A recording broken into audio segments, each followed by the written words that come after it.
Always welcome साथियों, digital class हमेशा आपके साथ। विद्वानों, अपनी जनरल नॉलेज की सीरीज चल रही थी। एक बार बीच में इसको स्टॉप कर दिया था और आगे कंटिन्यू करते हैं। फिर से आते हैं जनरल नॉलेज की दुनिया में नए स्वरूप में, एक नए अवतार में, एक नए पैटर्न में चलते हैं। फॉलो करते हुए जनरल नॉलेज पढ़ते चलेंगे, मज़े करते चलेंगे। सीरीज़ को आनंद में आकर्षक बनाकर स्टडी करते रहेंगे। ये सब सीरीज़ आपने पहले भी एंजॉय की है, बहुत सारा कंटेंट कंज्यूम कर कर आप यहाँ आए होंगे। अतीत की घटनाओं को याद करते हुए साथियों, हम इतिहास में वर्तमान की तरफ कदम बढ़ाते हुए आ रहे हैं। तो आज़ादी की तरफ हम आ चुके थे, आज़ादी के करीब। तो शुरुआत वहाँ से करते हैं साथियों, जब Jawaharlal Nehru became the first prime minister of free Bharat India and continue his term till 1964। आजीवन पंडित जवाहरलाल नेहरू समझ लीजिए प्रधानमंत्री बने, तब तक वो जिंदा रहे, तब तक प्रधानमंत्री रहे।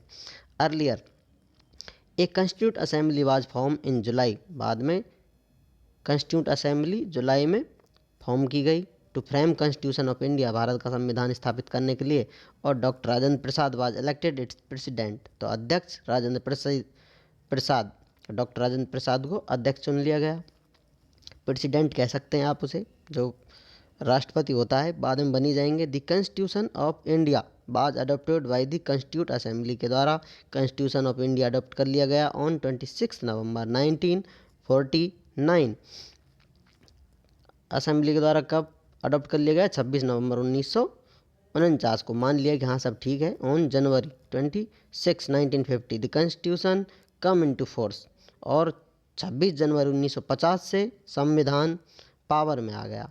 And doctor Rajendra Prasad was elected the first president of India. तो यहाँ पर पहले राष्ट्रपति आप कहें तो डॉक्टर राजेंद्र प्रसाद को चुन लिया गया।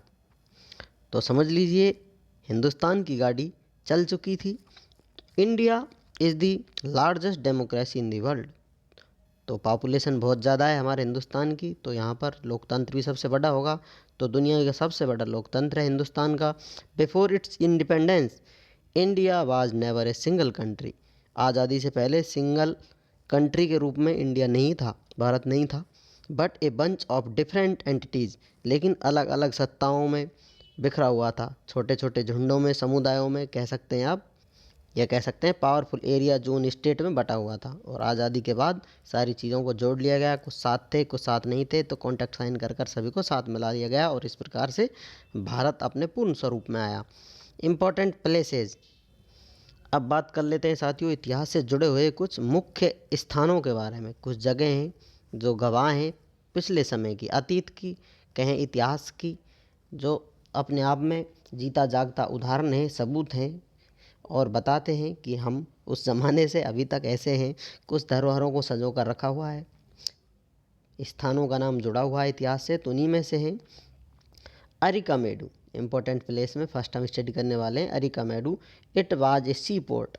ये सी पोर्ट था near Pondicherry in Chola time. Chola time में पांडुचेरी में यह सी पोर्ट था, समुद्री तट पे कहें एक बंदरगाह था। नेक्स्ट पैलेस स्टडी करते हैं साथियों अही Chatra. Originally Ahichhatra in Bareilly district of Uttar Pradesh was once the capital of पांचालाज।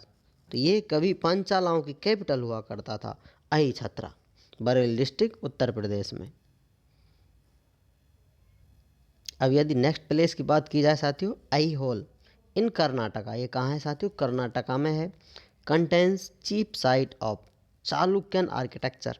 ये चालुक्यन आर्किटेक्चर का बहुत ज़्यादा पोर्शन चिप साइट देखने को मिलती हैं। बड़ी साइट जो हैं चालुक्य आर्किटेक्चर, चालुक्यों के समय के कुछ आर्किटेक्चर कहें, निर्माण कहें, बड़ी उपलब्धियां कहें।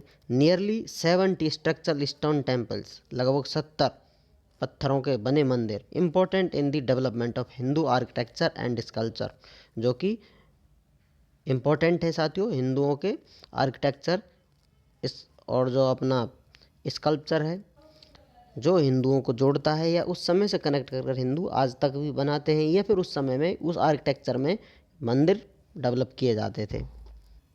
अलग अलग समय की कुछ अलग अलग विशेषताएं होती हैं जो कंटिन्यू आगे फॉलो की जाती हैं अलग अलग तरीके से तर्क देकर। जैसा जिसको पसंद आता है वो वैसा निर्माण करता चला जाता है। अलग अलग राज साम्राज्य आते हैं, नई नई चीज़ें लेकर आते हैं, चीज़ें बदलती रहती हैं, चलती रहती हैं, कुछ पुरानी फॉलो करते हैं, कुछ नया इन्वेंट कर लेते हैं। उम्मीद करते हैं विद्वानों वीडियो में दी गई अब तक की जानकारी आपको अच्छे से समझ में आई होगी। अभी भी आपका कोई कन्फ्यूजन है तो आप हमसे कमेंट कर पूछ सकते हैं साथियों। आप चाहें तो कांटेक्ट कर सकते हैं, कांटेक्ट लिंक आपको वीडियो डिस्क्रिप्शन में मिलेगा। वीडियो को अंत तक देखने के लिए, चैनल को सपोर्ट करने के लिए आपका दिल की गहराइयों से बहुत बहुत धन्यवाद। मिलते हैं नेक्स्ट वीडियो में, तब तक पढ़ते रहिए, व्यस्त रहिए, मस्त रहिए। जय हिंद, वंदे मातरम।